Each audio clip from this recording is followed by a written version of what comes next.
I think we will accommodate her in any way, shape, or form.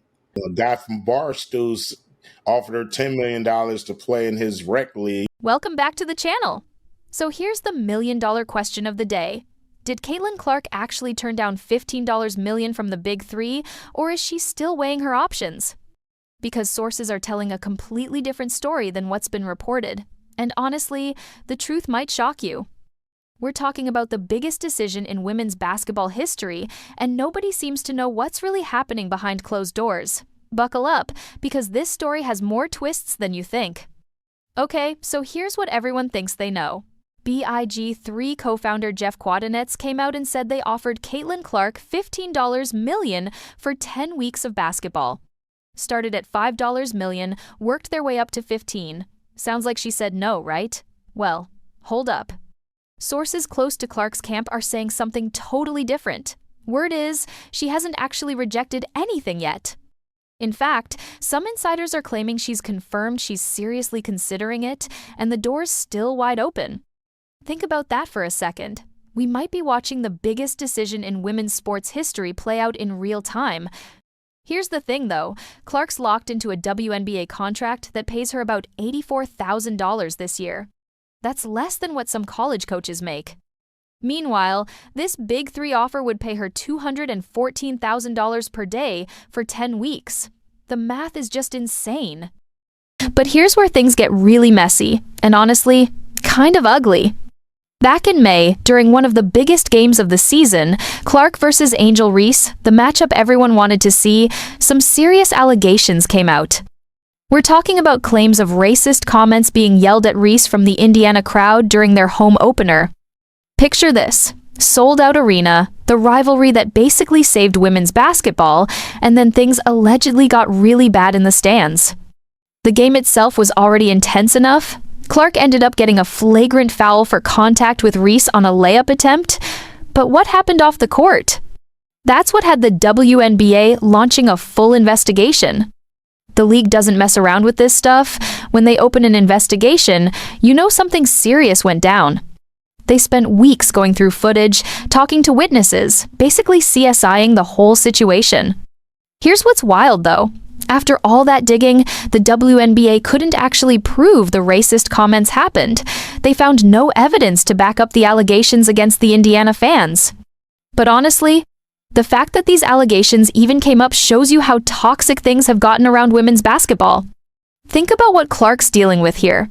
She's got groin injuries, keeping her off the court. She's basically carrying the entire WNBA on her back. Television ratings tank when she's not playing. And now she's stuck in the middle of racism allegations through no fault of her own. That's a lot of pressure for anyone, let alone a 2-3-year-old in her second season. So when someone waves $15 million in your face and says, "Hey, want to skip all this drama?"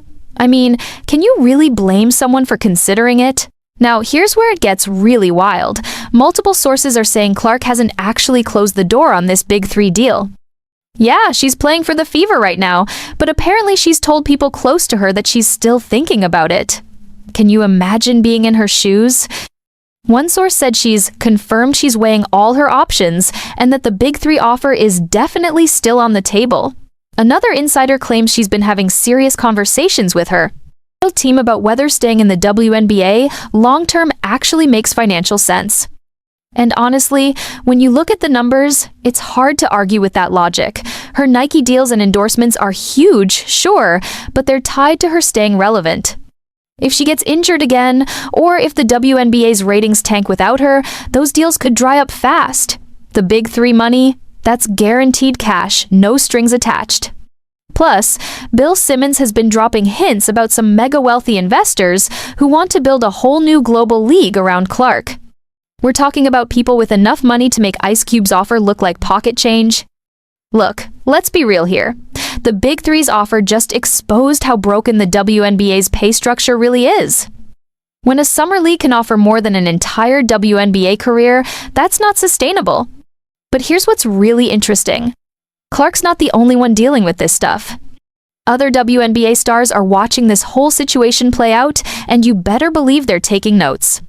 Aja Wilson, Brianna Stewart, Diana Taurasi, Noan Manien, they're all seeing what kind of money is floating around out there. And some of them aren't as locked into WNBA loyalty as Clark seems to be. Here's something most people don't realize. If Clark does take this deal, it might actually hurt other players' chances of getting similar offers. Think about it from Ice Cube's perspective. If you can get the biggest name in women's basketball, why throw that kind of money at anyone else? The Big 3 was basically betting everything on Clark being their marquee signing. But there's another angle to this story that's pretty wild. Some insiders are saying the WNBA is freaking out behind closed doors about player retention. Not just Clark, we're talking about a whole generation of players who are starting to realize they might be worth way more than what they're getting paid. And get this, there are rumors floating around that some overseas leagues are starting to take notice too. We're not just talking about the traditional European leagues where WNBA players go in the off-season. We're talking about new leagues with serious money, potentially in Asia or the Middle East, that could offer WNBA-level competition with way better pay. So here's the bottom line. Nobody actually knows what Clark's gonna do. The sources saying she's confirmed she's considering it, they could be right. The reports saying she turned it down, maybe that's just what the WNBA wants everyone to think. What we do know is this. She's 23, she's got all the leverage in the world, and $15 million is sitting on the table. Whether she takes it or not could completely change women's basketball forever, and honestly, we might find out sooner than anyone expects. This story is far from over, and whatever happens next is going to be absolutely wild to watch.